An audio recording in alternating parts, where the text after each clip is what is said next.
All right, good morning. Yeah, thanks all for coming this morning. This is our first cerebral palsy tutorial, cerebral palsy grand rounds. And so we're very privileged to have Paul Gross here with us today. He's also going to be speaking at our family conference on Saturday. So just a bit of Paul's bio. He has a BA in psychology from Wesleyan. It's very interesting there. He was a CEO of a web startup and senior vice president of Microsoft Corporation and with Borland International. He's gotten into our space, though, when he started the Hydrocephalus Clinical Research Network. He's the co-founder of that. He's also the co-founder of the Adult Hydrocephalus Clinical Research Network as well. And his role as vice chair of the Hydrocephalus Research Committee, he played a leadership role in developing the Network for Discovery Science, a virtual laboratory to accelerate basic science advancement through the collaboration of neuroscientists in hydrocephalus. In 2015, he was awarded the Making a Difference Award by the American Academy of Cerebral Palsy and Developmental Medicine, and he's recently completed his term as an advisor to the National Institute of Neurological Disorders and Stroke at NIH.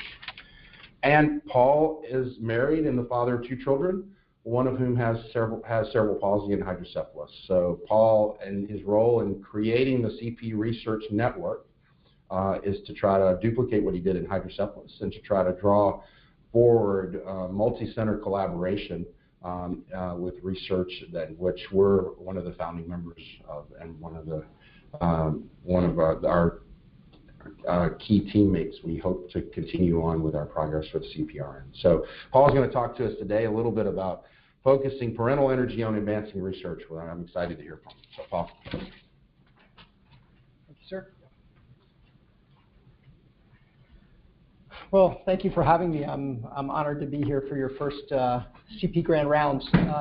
And Wade, I'm happy to say you've done my first and second slide. So just to sort of give a little additional color on how I got here, Wade gave a little bit of my background, but I really came out of the software engineering space, starting out as a software engineer and then, running software projects and then divisions and whatnot. And then didn't have children until later. I was realizing that Wade's a good 7 years younger than I am, with all of his children quite a bit older than mine. So my first child was born at 33 weeks. He was up at CHOP and HUP, and then my son William was born at 30 weeks, so that sort of proclivity for prematurity. So he arrived on the 10th of January. He was due on the 13th of March or so, and kind of went through a preemie mill. So born at 30 weeks, had a pulmonary hemorrhage on day 2, and was actually hand-bagged for 12 hours, including during transport from the local hospital to Seattle Children's, which was just about a 30-minute drive with me chasing the ambulance. He was diagnosed with a bilateral grade 3 IVH at about day 10. That's after they got through all the other initial sort of trauma of getting him ventilated.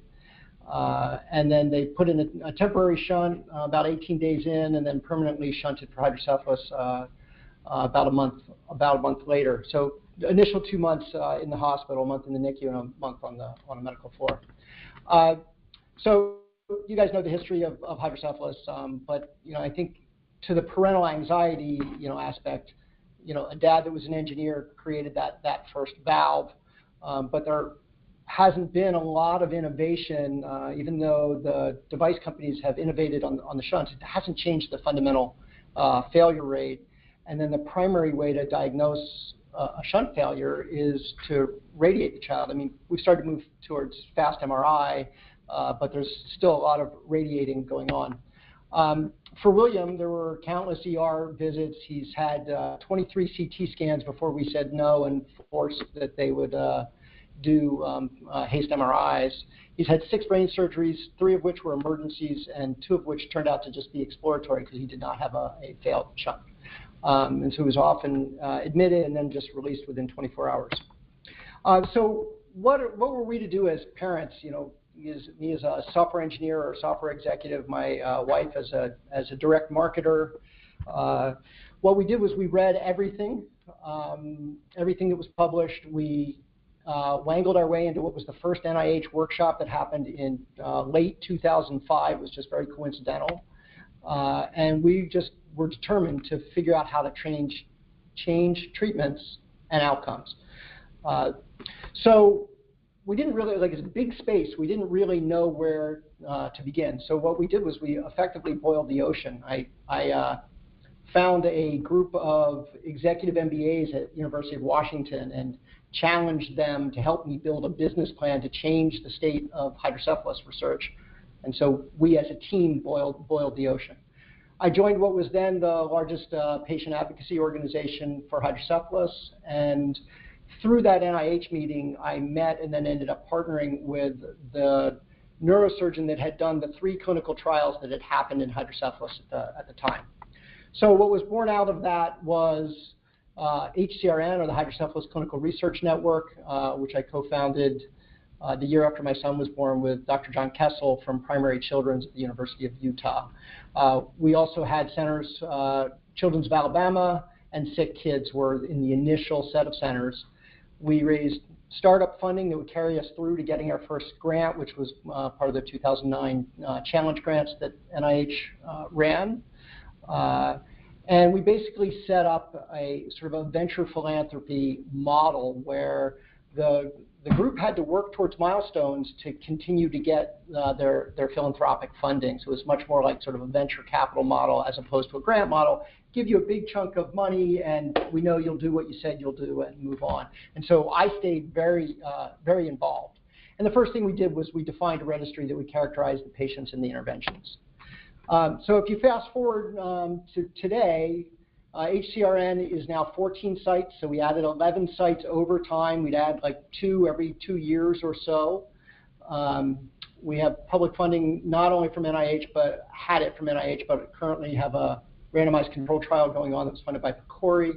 And the registry has about 8,000 patients and 18,000 events, which has been just a huge asset in looking at practice variation and conducting quality improvement protocols and hypothesis generation for research. Some big changes: reduced post-surgical infections by 35%. An infection from a shunt is really a nasty 10 to 14 day ordeal with 2 brain surgeries. They've published about 15 papers, done a ton of presentations, and I hear neurosurgeons that are not in IHCRN say it's really transformed the field. And so they've really improved outcomes, and they've really raised the research bar. So what about cerebral palsy? Well, we were very focused because of the early troubles with my son William on hydrocephalus and invested all of our energy there.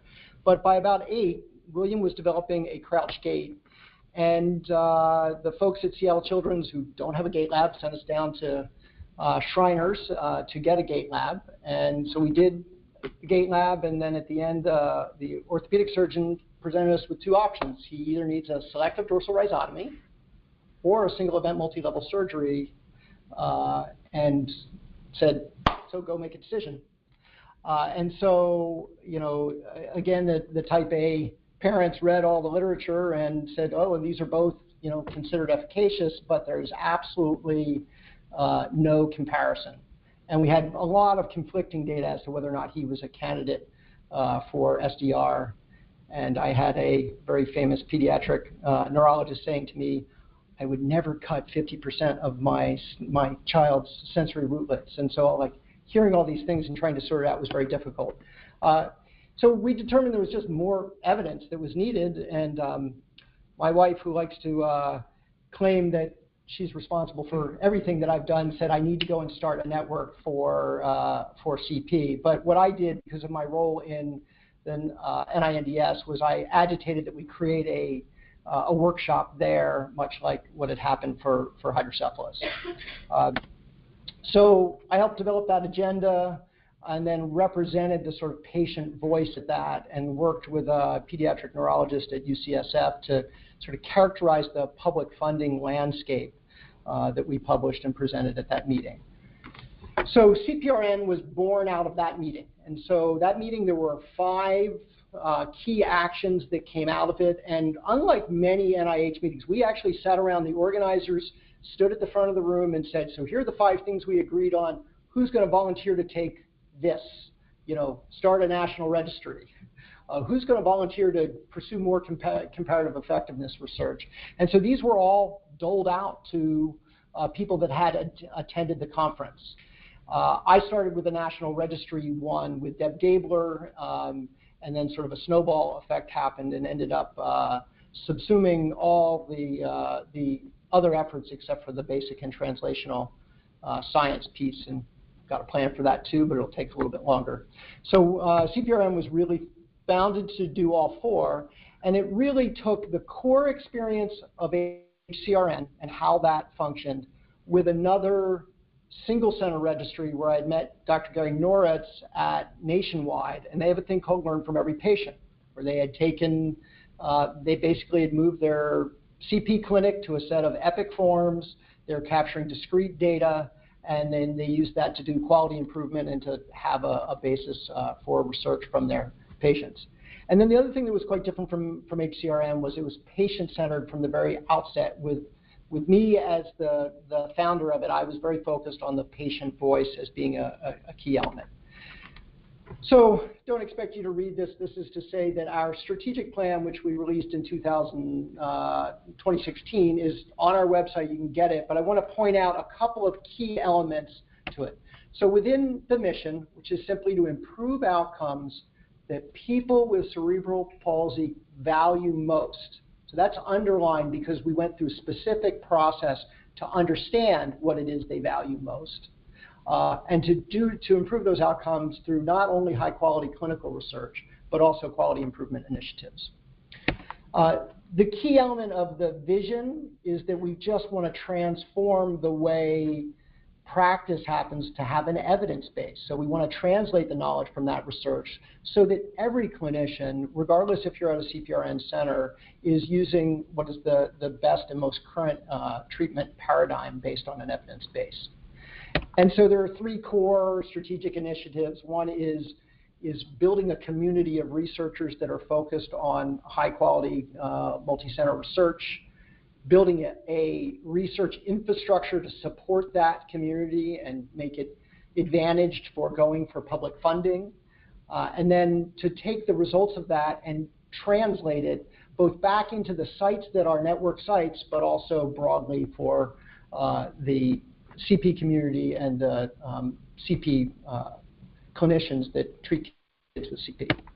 So what is it actually? It's because CPRN is not actually an entity. There is no 501c3 at this stage. There may be one in the future. It's really just a collaboration of institutions and clinicians, of patient advocates and people with CP and clinical researchers that are interested in improving outcomes. There is a data coordinating center. That's the one sort of funded piece of this effort, which sits at the University of Utah's Population Health, the Department of Population Health Sciences. At the core, there's a clinical registry that characterizes the patients, the interventions, and the outcomes.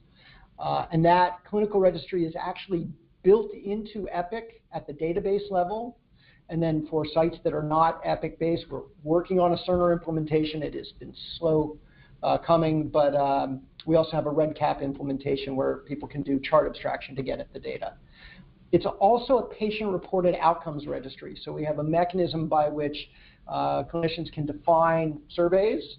It is using REDCap, but we have a web front end that will allow it so that we can promote studies to the community and get not only people that are treated at CPRN centers, but also just people broadly. So we can get cross-sectional studies and also have a way to have long-term outcomes followed on people that are part of CPRN centers. So where is it? It is across North America. 23 sites have committed, but about 18 sites have done a lot of the core paperwork and getting an IRB approved. So the greens are the ones that are actually currently collecting data in various quantities. Yellows are imminent. They've got their EPIC implementation up, and they're actually testing and just It is a practice change to use it in this way. And then the reds are in what I call the drudgery phase, or doing the compliance work and the IT work. You can get lots of detail at cprn.org. So talked about the status of sites with approval and sites that are collecting. The clinical registry, we did a free paper at the AACPDM meeting earlier in the month. Oh, it's today, it's last month, sorry, month border. And we have 2,074 patients in the registry are already from those seven sites. So it already makes it, as far as registries go, fairly large relative to the other sort of population-based registries that are in Australia and in Europe and whatnot. Different slice of data, but we'll talk about that later. The community registry hasn't launched yet, but is launching soon. It's going to launch with an adult study of pain and social and emotional function. We've completed our standard operating procedures. They're up on the web, and they basically set it up so that you don't have to be a CPRN site. Anybody that's got a meaningful study can come and propose a study to us and potentially partner with us to be able to leverage the power of the network. We talked a bit about the Data Coordinating Center, which is really funded to just manage the registry at this stage. And then we recently were funded by PCORI to set a patient-centered research agenda for CP, which we dubbed Research CP. And I'll talk about the role that plays in our agenda. And then we have several study groups that are very active. And so this is our pipeline. And my goal is to fill as much of the opening part of that pipeline as possible, and then move things along. So the things with the dark green circle are funded projects. So we've got Research CP funded by PCORI. Michael Kruer from Phoenix Children's has been funded for a genetics study that just got funded in the September Council. So we'll be getting up and running on that. And then we have a epilepsy study where we've started a study group of pediatric neurologists interested in studying the overlap of epilepsy and CP, since that's such a common comorbidity, and there's lots of interesting things to study there. And then a number of internally funded studies. So we published a paper. We've got 2 papers in the pipeline right now, several studies, and one quality improvement protocol actually executing. Several more that have been approved and are in the implementation phase, and somehow it decided to advance for me. And we've got a study that we approved, but then went to PCORI and didn't get approved on their LOI. They've been now funded by Pedal with Pete, so it's moving forward, but it's not a CPRN study, and that's fine. And then lots of efforts that are going in that are developing their concept, one led by Kirk Dabney on surgical disparities and trying to look at going after an NIH grant in support of surgical disparities to look at social determinants of health and the impacts on outcome. And then one that I'm very passionate about, which is selective dorsal rhizotomy versus serial Botox. And so I'm busy interviewing PhysMed or DevPeds, orthopedic surgery and neurosurgery at 15 centers across North America to look at practice variation to set up for a trial.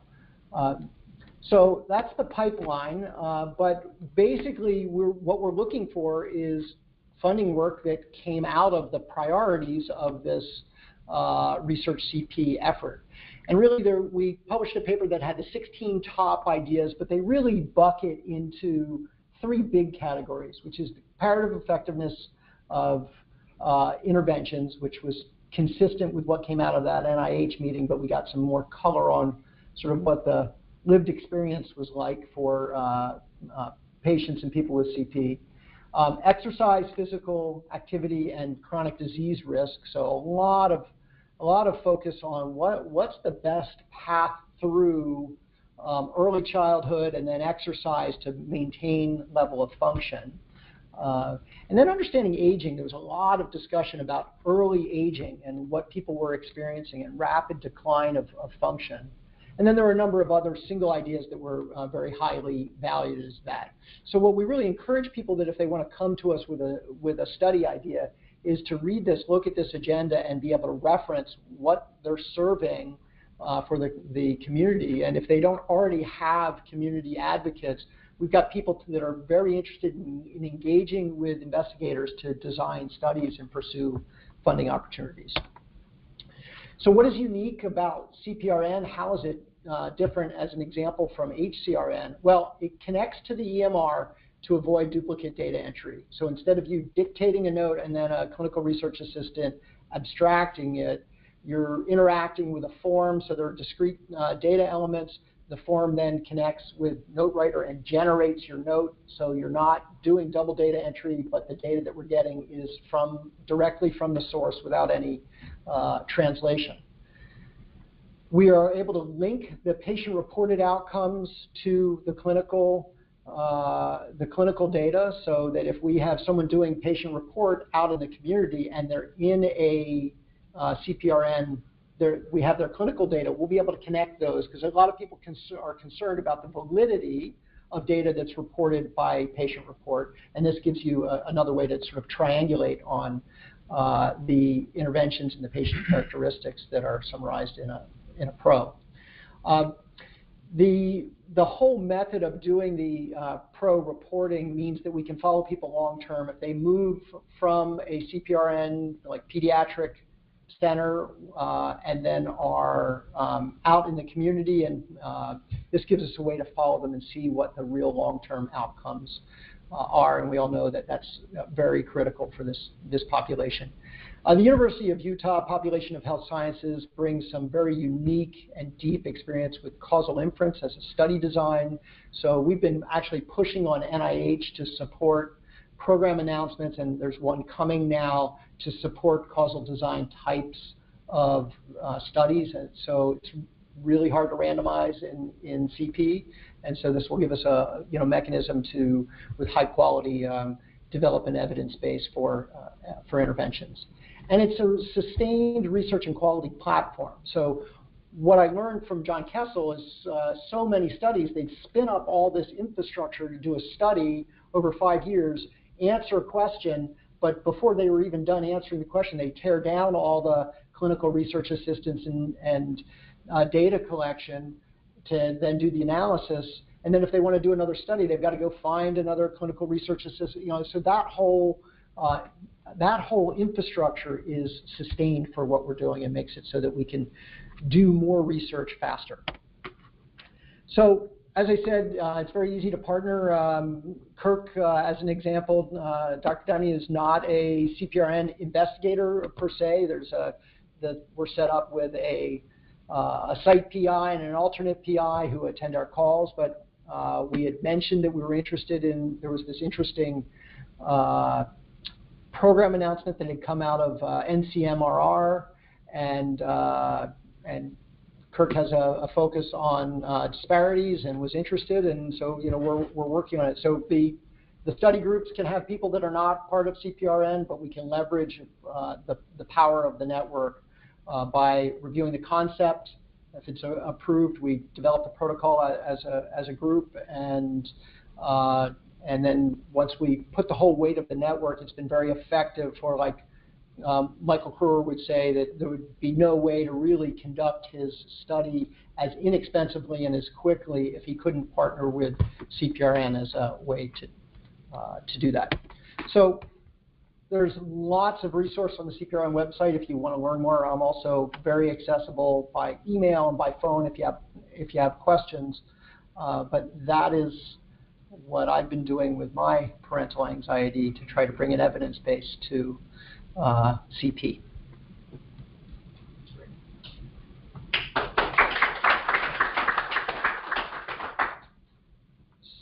So let me now try. Yeah, no worries. Let me see if I can stop my recording at this stage. Thanks, Paul. That was great. Yeah, that was a great overview of your background and what brought you into this and all the great things you've done with this.